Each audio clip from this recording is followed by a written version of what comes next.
Have y'all ever wondered about the life and the mind of the man behind the amazing TV shows and movies we grew up watching on Disney Channel, and the creator behind the place that we've all dreamed of going to, Disney World?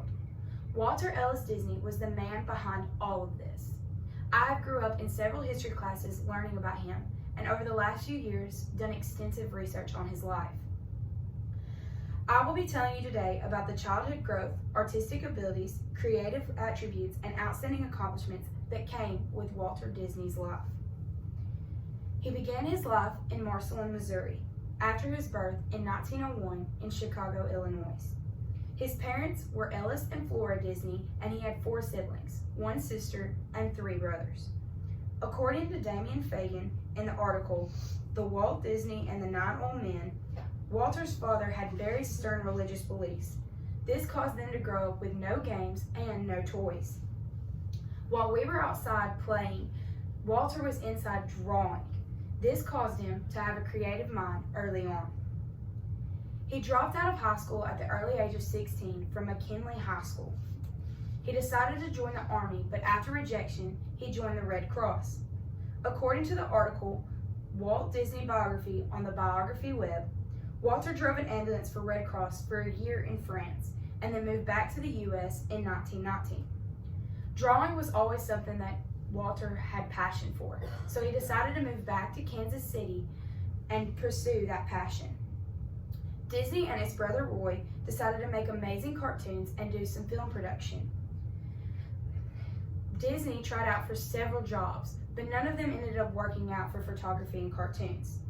This pushed Roy and Disney to try and make a new company, Laugh-O-Gram. According to John P. Bracken in the Walt Disney Animation Pioneer article, Laugh-O-Gram was the one thing that used cartoons based on classic fairy tales. Walter thought that this would be something that could jumpstart his career and push him forward, but after a few years, this business had to file for bankruptcy. This didn't stop Walter though. He decided to move to California and made his first ever cartoon character, Mickey Mouse. This cartoon character took off right away for Walter and changed his career forever. Soon he turned his cartoons into animation films. According to John P. Bracken in the Walt Disney Animation Pioneer article, in 1934, Disney announced that he would make the world's first feature-length cartoon. No one believed that he could do it, or that after he did it, it would even be a big success. But after extensive work and hard drive behind him, Disney made the first hour-long cartoon, Snow White and the 7 Dwarfs. It became a huge success right away. This pushed Disney to make many more characters, including Minnie Mouse, Donald Duck, and Pluto. He also made several TV series that included his very first character, Mickey Mouse. And then he made movies that including Pinocchio and Bambi. According to Mary Graff in the Wonderful World of Disney article, his 43-year-long career had 48 Academy Awards, 7 Emmys, and also made the Walt Disney Company. In 1955, in Anaheim, California, the first ever theme park was created by Walt Disney. This had many rides in it and had areas where you could meet the Disney characters that Walt had made over the years. It started off bumpy on the very first day, but after a few days, the company started to shoot off and the theme park was a huge success.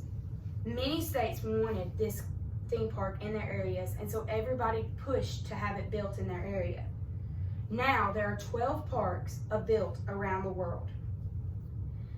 Walt Disney ended up dying in December of 1966 of lung cancer. He left behind his beautiful wife Lillian and their 2 amazing daughters. According to Mary Graff in the Wonderful World of Disney article, his death in 1966 marked not the end of an era, but the beginning of a new age for a company that was built on dreams made reality. Today I have discussed with you the childhood growth, artistic ability, creative attributes, and outstanding accomplishments that came with Walter Disney's life. He gave hope and happiness to so many people over the last few years. From his amazing theme park to his amazing cartoons, he left behind so much for us to look at and dream upon today. Walter Disney created something beautiful and happy for everyone to look upon, even when he went through so much hard time. And that is why we can build upon his dreams today.